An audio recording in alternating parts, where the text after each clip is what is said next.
आवश्यकता को पूरा करने के लिए भी ज़रूरी होता है। To avoid over statement of profit, हमारा जो लाभ है वो ओवर स्टेटमेंट या फिर ज़्यादा ना लगे, इसके लिए भी डेप्रिसिएशन लगाना ज़रूरी होता है। उसके बाद हमारे आते हैं जो हमारे डेप्रिसिएशन निर्धारित करते हैं उसका अमाउंट किस किस बेस पर निकालते हैं। फर्स्ट है कॉस्ट ऑफ द असेट्स, जो हमारी संपत्ति है उसकी कीमत के आधार पर। Estimate useful life of the assets, जो हमारी संपत्ति है उसकी जो लाइफ साइकिल है उसका एक एस्टिमेट लगा लेते हैं उसके बेस पर।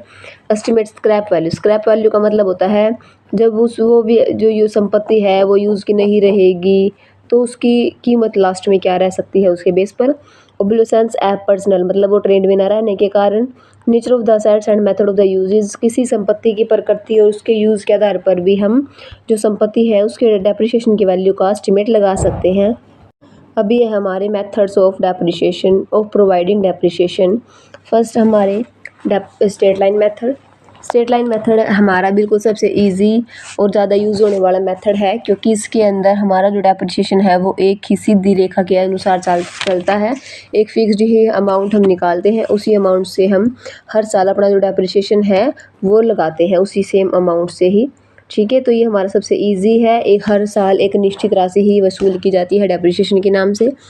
क्या क्या मेरिट्स है इसकी, ये बहुत ही ईजी और सिंपल मेथड है कैलकुलेट करने का। Equal burden on profit and loss account every year, प्रत्येक साल हमारा जो प्रॉफिट और लॉस अकाउंट है उस पर इक्वल समान बर्डन रहता है। Assets value reduce to scrap value systematically, जो हमारी संपत्तियां हैं उनको की स्क्रैप वैल्यू लास्ट में व्यवस्थित हो जाती है, कम व्यवस्थित करने में भी हमें आसानी रहती है।